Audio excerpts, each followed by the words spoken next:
귀한 특주 감사합니다. 요즘 이 코로나 때문에 우리에게 근심, 걱정, 이 염려거리가 참 많아진 것 같습니다. 확진자가 주변에 많이 생겼고요.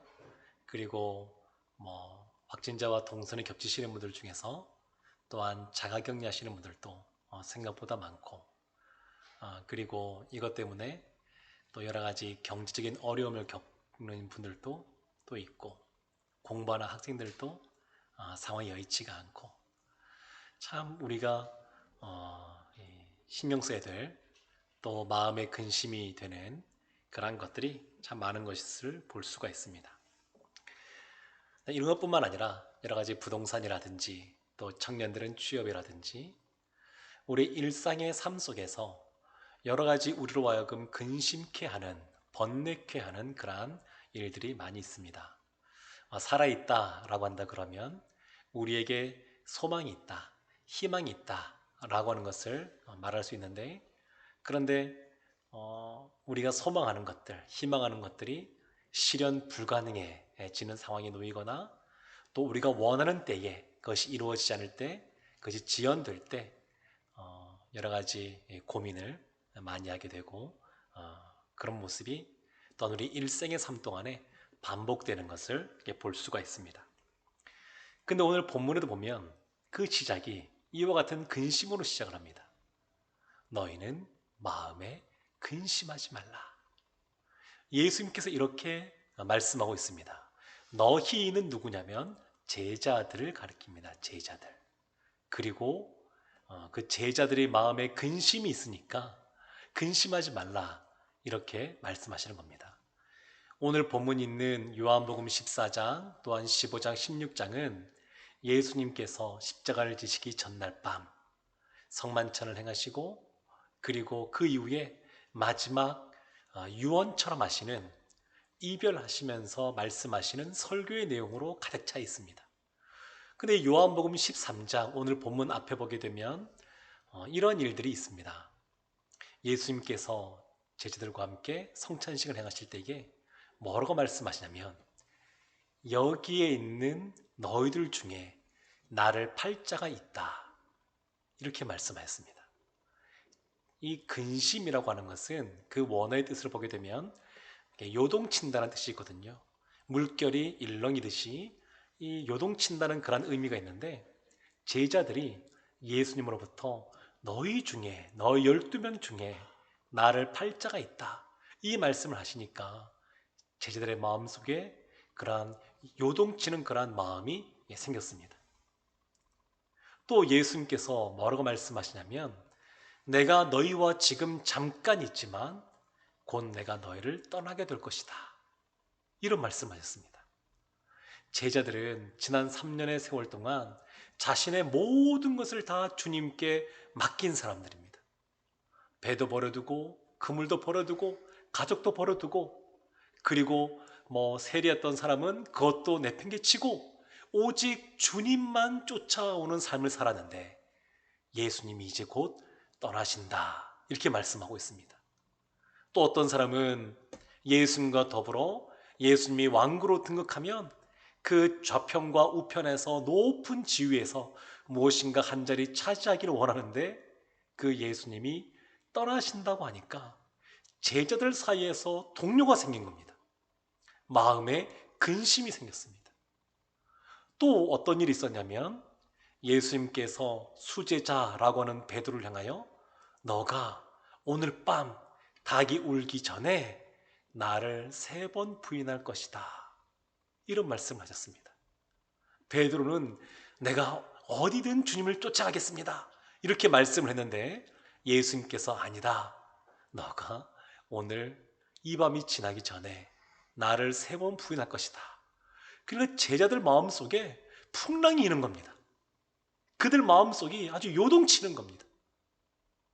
지금 제자들이 예수님께서 어디로 가시는지도 잘 모르겠고 무슨 말씀인지 잘 모르겠는데, 뭔가 지금 중요한 일, 아주 심각한 그런 일이 벌어질 것에 대해서 알고 느껴지면서 그들 마음속에 아주 근심이 가득하게 된 겁니다. 그래서 예수님께서 너희는 마음에 근심하지 말라 이렇게 말씀하신 겁니다. 사랑하는 성도 여러분, 우리도 삶을 살아다 보게 되면 이런 마음의 근심거리가 가득 찰 때가 있습니다. 이렇게 마음에 근심이 생기고 염려가 생길 때 어떻게 해야 되겠습니까? 예수님께서는 오늘 본문의 말씀을 통하여 분명하게 마음에 근심이 있는 사람은 이렇게 해라 라고 말씀하십니다. 오늘 본문 1절 말씀 보면 요한복음 14장 1절에 이렇게 말씀하고 있습니다. 너희는 마음에 근심하지 말라. 하나님을 믿으니 또 나를 믿으라. 하지 말아야 될 것은 마음에 근심하지 말아야 될 것이고, 해야 될 것이 있는데 그것은 뭐냐면 하나님을 믿으니 예수 그리스도, 예수님을 믿으라 라고 말씀하고 있습니다. 근데 근심하지 않는 것 어렵습니다. 그러니까 예수님께서 명령하신 겁니다. 명령. 예수님을 믿는 것도 명령형으로 말씀하였습니다. 근심하지 말고 예수님을 믿으라. 우리가 주님이 주시는 그러한 은혜와 평강, 그러한 기쁨, 평강과 기쁨을 누리려면 예수님으로부터 은혜를 먼저 받아야 됩니다. 주님의 은혜가 우리 가운데 부어지면 우리의 마음속에 세상이 줄 수 없고 세상이 흔들 수 없는 평강과 기쁨이 가득 차게 됩니다. 그런데 이 근심이라고 하는 것, 이 염려라고 하는 것은 이와는 다릅니다. 이것은 우리가 이제부터 근심해야지, 걱정해야지 결정하고 결심하고 선택하지 않아도 자연스럽게 우리들의 마음속에 우리의 불안한 마음을 타고 스물스물 이렇게 올라오는 겁니다. 본성적입니다. 이런 근심과 염려는 우리가 선택하지 않아도 우리에게 자연스럽게 떠올려지는 그러한 것들인 것을 볼 수가 있습니다. 다만 이러한 근심이나 걱정이나 염려는 이것이 우리의 생각을 스쳐 지나가는 것인데, 이러한 스쳐 지나가는 것을 우리가 붙잡고 마음에 두면 그 염려나 근심이나 걱정이 우리의 마음 전체를 차지해 버리게 됩니다. 이거부터는 의지의 문제입니다. 사람은 본성적으로 이러한 근심, 걱정거리가 생각날 수 있습니다. 무엇을 먹을까? 무엇을 마실까? 무엇을 입을까? 내일은 어떻게 될까? 이런 것들에 대한 것들이 그냥 자연스럽게 본성적으로 우리 가운데 이런 것이 떠오를 수가 있습니다. 다만 그것을 흘려보내야 되는데 흘려보내지 않고 그것을 붙잡으면 마음속에 근심과 염려가 가득 차게 되어서 우리의 삶에 영향력을 행사하게 됩니다. 누가복음 21장 34절에 이렇게 말씀이 기록되어 있습니다. 너희는 스스로 조심하라. 그렇지 않으면 방탕함과 술 취함과 생활의 염려로 마음이 둔하여지고 뜻밖의 그날이 덕과 같이 너희에게 임하리라. 방탕함, 술 취함, 그것과 같은 반열에 있는 것이 뭐냐면 생활의 염려입니다. 생활의 염려. 이 생활의 염려가 있으면 그러면 우리의 마음이 둔하여진다라고 말하고 있습니다. 마음이 둔하여진다라고 하는 것은 우리가 하나님과의 관계가 막혀버리고 하나님부터 멀어지고 하나님의 은혜를 받아 누릴 수 없는 그런 모습 속에 처해진다라고 하는 것입니다. 우리의 마음이 둔하게 되는 그 요인 중에 분명한 것이 뭐냐면 생활의 염려입니다. 염려. 그래서 근심과 걱정, 염려가 이것이 그냥 사소한 것이 아니라 우리에게 굉장히 중요한 부분을 차지하는 것입니다. 그 예수님께서 제자들에게 너희는 마음에 근심하지 말라 명령하셨거든요. 그만큼 중요하니까 명령하신 겁니다. 중요하니까. 우리의 지난 삶을 한번 돌이켜보면 이러한 근심, 걱정 때문에 밤잠을 지새운 적이 아마 계실 것 같습니다.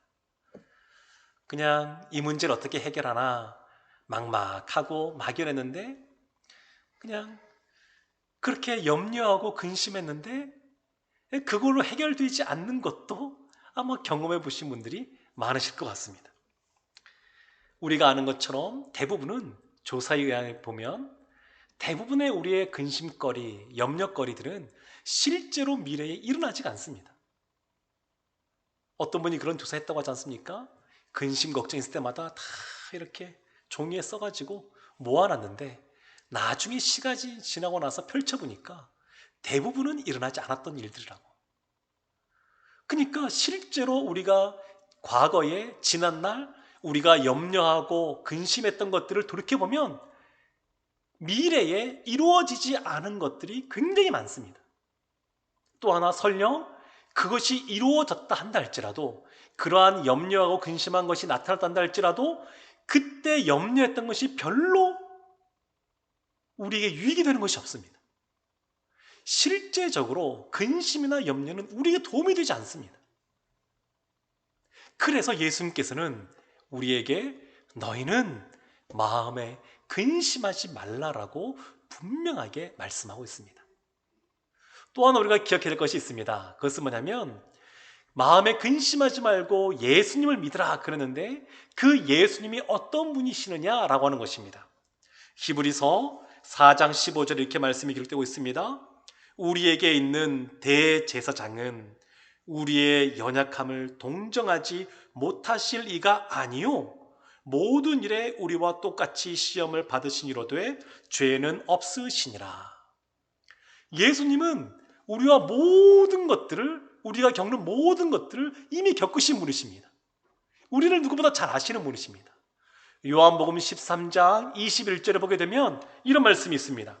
예수께서 이 말씀을 하시고 심령이 괴로워 진건하여 이르시되, 예수님도 심령의 괴로움이 있었습니다. 예수님도 이 땅에 육신을 입고 성육신 하신 분이시기 때문에 사람인 우리가 겪는 그러한 괴로움 예수님도 있으셨습니다. 예수님도 안 먹으면 배가 고프셨고요. 그리고 주무시지 않으시면 피곤하셨고요. 예수님은 지금 바로 뒤에 십자가라고 하는 것을 지셔야 되기 때문에 그 심령의 괴로움이 있었습니다. 우리만이 아닙니다. 우리만 근심, 걱정, 염려 가운데 살아가는 것이 아니라 예수님도 심령의 괴로움이 있었습니다. 물론 이 염려는 두 가지로 나눠볼 수 있는데, 하나는 그냥 합당한 염려가 있습니다. 주님께 주신 사명 어떻게 감당할까? 그러한 신령한 것 때문에 어떻게 하면 하나님을 기쁘시게 할까? 그것 때문에 염려가 하나 있고, 또 하나는 합당치 않은 염려가 있는데 그런 것들은 세상의 염려, 그런 것들이라고 할 수 있습니다. 근데 우리의 예수님께서는 먼저 앞서 우리가 겪는 어려움들을 겪으셨기에 우리를 잘 하신다고, 우리의 연약함을 동정하시는 분이시라고 말씀하고 있습니다. 사랑하는 성도 여러분, 우리 가운데 근심거리가 생겼을 때에 어떻게 해야 될까요? 첫 번째는 예수님께서 분명하게 뭐라고 말씀하시냐면 예수님을 믿어야 된다 라고 말씀하셨습니다. 두 번째가 있습니다. 그것은 우리가 갈 곳은 아버지 집인 것을 믿어야 한다라는 것입니다.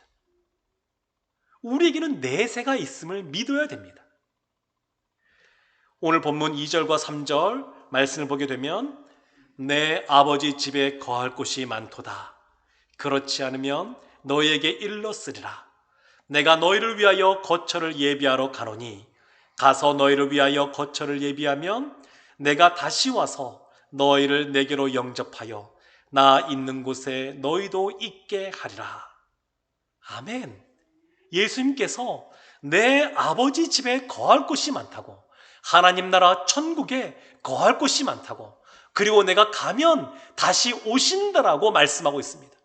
다시 오신다라고. 그런데 이 말씀을 보게 되면 언뜻 이해가 되지 않습니다.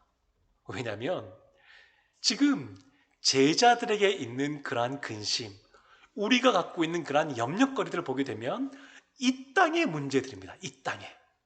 이 땅의 건강의 문제, 또한 물질의 문제, 또 관계의 그러한 어려움, 또 여러 가지 코로나 말미암아 여러 가지 그러한 염려, 근심거리가 잔뜩 있는데, 예수님께서 하시는 말씀은 이 땅에 있는 것에 대한 해결책을 말씀하시는 것이 아니라 어떻게 하면 그런 근심과 염려에서 벗어날 수 있는지 구체적으로 말씀하시는 것이 아니라 내세가 있음을 믿으라고 말씀하는 겁니다. 내세가 있음을. 이 땅에서의 삶이 다가 아님을, 하나님 아버지의 그 아버지 나라에 집이 많다라고, 우리가 거처할 곳이 있더라고 말씀하고 있습니다. 그래서 우리가 예수님의 말씀을 볼 때에 기억해야 될 것이 있습니다. 기억하면 좋은 것이 있습니다. 그것은 솔로몬이 전도서에서 우리의 인생을 향하여 헛되고 헛되며 헛되고 헛되니 모든 것이 헛되도다, 인생 무상에 대해서 말했는데, 그것을 기억할 필요가 있습니다. 이 땅에서 아무리 우리가 건강하게 떵떵거리며 또 높은 지위에서 권력을 행사하는 삶을 산단다 할지라도 결국 인생은 무상이라는 겁니다. 결국 무상입니다. 이것을 우리가 기억하면 세속의 그러한 욕망이 그러한 염려의 근심의 원인이 되는데, 이것을 제어할 수가 있습니다. 이 세상에서 더 많이 가지려고 그러고 더 높은 자리에 올라가고 사람들을 그냥 더 짓누르고 이렇게 살려고 하는 그런 욕망들, 이러한 것들에서 벗어날 수 있고 이것을 제어할 수가 있습니다. 가치 없는 것들에 대해서 그것을 거기다 집착을 버릴 수가 있습니다. 히브리서 11장 9절과 10절에 이렇게 말씀이 기록되어 있습니다. 믿음으로 그가 이방의 땅에 있는 것 같이 약속의 땅에 거류하여 동일한 약속을 유업으로 함께 받은 이삭 및 야곱과 더불어 장막에 거하였으니 이는 그가 하나님이 계시고 지으실 터가 있는 성을 바랐음이라. 아브라함, 이삭, 야곱, 그 시대의 거부였습니다. 대단한 부자였습니다. 그런데 그들이 떵떵거리며 이 땅에서 성벽을 쌓고 성을 쌓고 편안하게 삶을 사는 것이 아니라 늘 장막 가운데 거했다는 겁니다. 비바람이 들어오는 이유는 뭐냐면 하나님이 계획하시고 지으실 터가 있는 성을 바랐기 때문에 그렇다라고 분명히 말씀합니다. 지금 예수님은 제자들에게 이 세상에서의 삶과 천국에서의 삶을 냉정하게 대조해 보라고 말씀하고 계신 겁니다. 우리의 믿음의 선진들은 이것을 분명하게 대조해 보았습니다. 이 세상에서의 삶과 나중에 내세 가게 될 천국에서의 삶, 그리고 믿음의 선진들은 이 천상에서의 삶, 내세에서의 삶을 선택한 사람들입니다. 이 땅에서의 인생은 무상함을 알고 하나님 나라의 삶을 사모하며 살아간 사람들입니다. 종교개혁가 칼빈이라는 사람이 기독교 강요라고 하는 책에서 이렇게 기록하고 있습니다. 약간 길지만 한번 들어보시면 좋을 것 같습니다. 만약 하늘이 우리의 본향이라면 이 땅은 다만 나그네의 길이 아니겠는가? 만약 이 세상을 떠나는 것이 생명에 들어가는 것이라면 이 세상은 무덤이 아니고 무엇이겠으며 거기에 사는 것은 죽음으로 이끌어져 들어가는 것 외에 무엇이겠는가? 이처럼 이 세상에서의 삶을 천국에서의 삶과 비교한다면 분명 그것은 경멸할 만하며 발로 짓밟아 버려도 될 만큼 하찮게 여기게 될 것이다. 천국에서의 삶, 내세에서의 그러한 천국의 삶과 이 땅에서 이 세상에서의 삶은 비교할 수 없다는 것입니다. 그러니 칼빈이 어떤 사람이라면 이 땅에서 근면하게 성실하게 살아가라고, 저축하며 열심히 살아가라고 아주 강조한 분이십니다. 하나님이 주신 사명을 가지고 이 세상에서 열심히 충성되게 살아가라고. 그래서 이 말씀에 감동받고 이 말씀대로 살아갔던 사람들이 자본이 쌓였고, 그래서 이 시민들의 그러한 자본으로 말미암아 자본주의가 태동하게 된 겁니다. 그 칼빈은 이 땅의 삶을 결코 그냥 아무렇게나 그냥 소홀하게 살라고 말씀하지 않았습니다. 게으르게 살라고 하지 않았습니다. 열심히 성실하게 살아가되, 그러나 이 땅에서의 삶은 다 우리가 나중에 가게 될 내세에서의 삶, 하나님 아버지가 집을 많이 우리를 위하여 준비하고 계시는데 그곳에서의 삶과 또 연결지어서 그것을 사모하며 살아가도록 우리에게 권면하고 있습니다. 사랑하는 성도 여러분, 우리에게 근심, 걱정, 염려가 있을 때 어떻게 해야 될까요? 예수님을 믿어야 됩니다. 또한 내세가 있는 줄 알고 우리가 거할 곳은 나그네의 삶을 살아가는 이 땅이 아니라 하나님 아버지의 집, 그곳이 우리가 가야 될 본향이라는 것을 기억하고 그 말씀을 믿고 살아가는 것입니다. 세 번째가 있습니다. 이 근심, 걱정, 염려가 있을 때 어떻게 해야 되느냐? 그것은 오직 유일한 길은 예수님을 믿어야 됩니다. 믿어야 됩니다. 그러니까 우리 마음에 근심이 있을 때 무엇을 해야 되냐면 예수님을 믿는 겁니다. 믿음이 있어야 됩니다. 그러면 왜 제자들의 그 마음속에 근심이 있는 거냐면, 왜 근심이 가득한 거냐면 그 마음에 예수님을 믿는 믿음이 부족해서 그런 겁니다. 사랑하는 성도 여러분, 우리 가운데 근심, 걱정, 염려거리가 우리의 삶을 그냥 뒤흔들고 우리를 붙잡고 있습니까? 그러면 우리의 믿음 없음에 대하여 주님 앞에 갖고 나가야 됩니다. 주여, 다윗의 자손 예수여, 나의 믿음 없음을 불쌍히 여기소서. 이렇게 부르짖며 나갔던 그러한 사람들처럼 주님 앞에 우리의 믿음이 없음을 고백해야 됩니다. 지금 예수님께서는 오늘 본문 4절에서 이렇게 말씀하고 있습니다. 내가 어디로 가는지 그 길을 너희가 아느니라. 너희가 안다라고 분명하게 말씀하고 있습니다. 안다라고. 예수님은 한두 번 말씀하신 것이 아닙니다. 내가 이제 아버지에게 간다. 내가 이제 십자가의 길을 진다, 간다. 이것을 반복해서 여러 번 알려주었습니다. 그런데 제자 도마가 뭐라고 질문하냐면 5절 말씀에 이렇게 말하고 있습니다. 도마가 이르되 주여, 주께서 어디로 가시는지 우리가 알지 못하거늘 그 길을 어찌 알겠사옵나이까. 주님은 어디로 가시는지, 그리고 그곳에 도달하려면 어떤 길을 가야 되는지 이미 많이 알려주었습니다. 분명히 알려주었습니다. 근데 모르는 겁니다. 깨닫지 못하는 겁니다. 왜 도마와 제자들이 깨닫지 못하냐면 그들이 듣고 싶은 말만 듣고 보고 싶은 것만 보고, 그리고 들리는 것도 본인의 생각대로 그것을 바꾸어서 왜곡해서 받아들이니까 예수님 하시는 말씀을 들어도 듣지 못하는 겁니다. 사도행전 4장에 보게 되면 베드로와 요한이 그 당시 종교 지도자들이라고 할 수 있는 제사장들, 또한 사두개인들, 이런 사람들에게 신문 받는 장면이 나옵니다. 그들이 성전을 들어갈 때 그 성전 미문 앞에 앉아 있었던 그 날 때부터 걷지 못하고 안진뱅이로 있었던 그 사람을 향하여 응어금은 내게 없거니와 내게 누구서 내게 주노니 나사렛 예수 그리스도의 이름으로 일어나 걸어라 라고 그 사람이 벌떡 일어났거든요. 이것이 사람들에게 많이 이것이 소문이 나기 시작했습니다. 그리고 많은 사람들이 이것 때문에 예수님을 믿고 예수님의 그러한 제들을 따라다니기 시작합니다. 이것에 대해서 그러한 누구보다 성경을 잘 알고 있다고 하는 사람들, 구약을 잘 알고 하나님을 잘 알고 있다고 하는 사람들, 이들이 예수의 이름으로 무엇인가 하는 것을 금하게 합니다. 금합니다.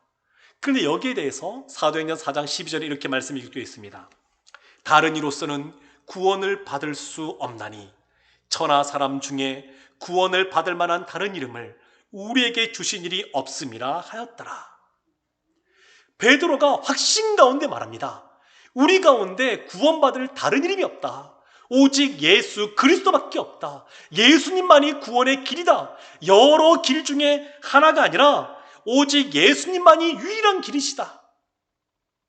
예수님만이 우리로 하여금 하나님 나라에 가게 하신다. 이렇게 단호하게 분명하게 확신을 가지고 선포합니다.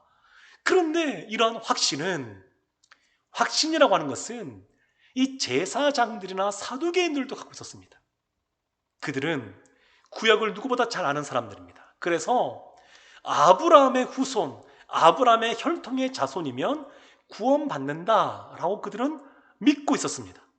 성경 그 어디에도 아브라함의 후손이면 구원받는다는 표현이 하나도 없지만 그들의 생각에 믿음의 조상 아브라함의 우리가 후손이니까 당연히 우리는 구원받는 백성이라고 그들은 확신하고 있었습니다. 그들에게는 모세가 있었습니다. 모세를 통하여 율법이 주어졌는데 우리에게 모세를 통해 주어진 율법이 있으니까 우리는 구원받은 사람이라고 하는 확신이 그들 가운데 있었습니다. 그들에게는 예루살렘 성전이 있었습니다. 성전은 하나님이 거주하는 곳이니까 성전이 있는 이 땅, 그 땅에서 예배드리는 우리에게는 구원이 주는 것이 확실하다고 그들은 믿고 있었습니다. 성경에 그런 표현이 하나도 없거든요. 아브라함의 후손이라고, 모세 율법을 갖고 있다고, 성전에 드나든다고 구원받는다는 표현이 하나도 없지만 그들은 잘못된 그러한 믿음을 갖고 있었습니다. 확신을 했습니다. 그러면 이들이 왜 예수 그리스도의 말씀을 받아들이지 못하고 잘못된 확신을 갖고 있었냐면, 본인들이 듣고 싶은 것만 듣고 본인들이 보고 싶은 것만 보고, 그러니까 이것이 안 들어오는 겁니다.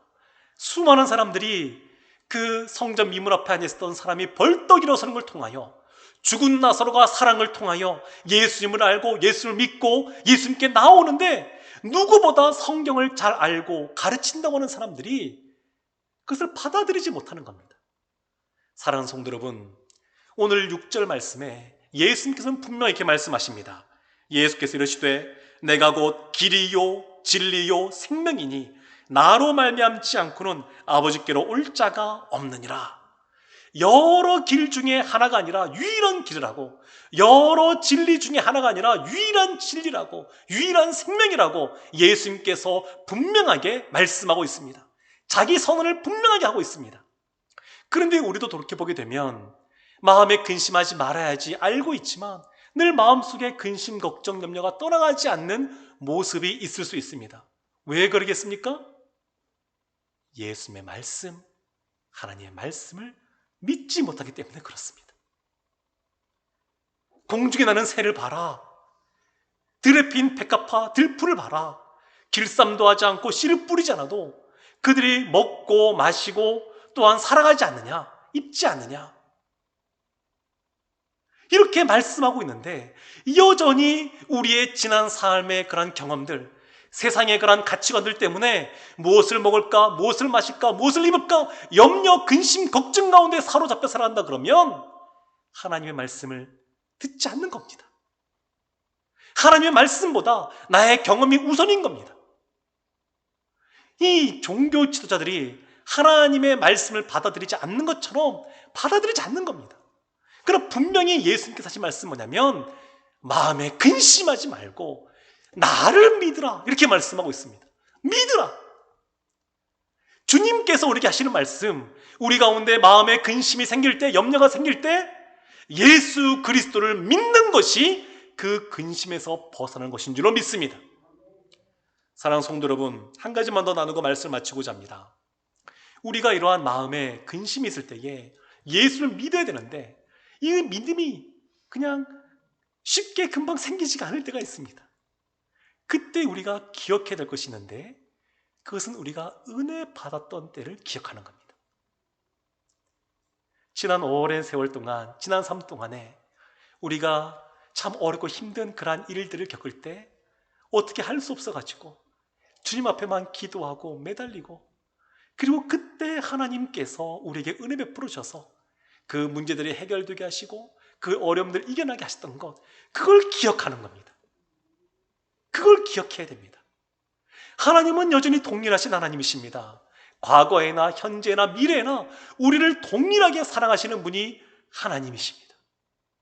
그래서 하나님의 은혜를 잃어버리지 않고 그것을 기억하는 것, 지난 삶 동안에 나의 어려움을 해결해 주신 그 하나님, 여전히 지금도 나에게 있는 염려, 근심, 걱정 해결해 줄 것을 믿고 하나님 앞에 믿음으로 나아가는 겁니다. 사랑하는 성도 여러분, 그래서 염려, 근심을 방치하면 안 됩니다.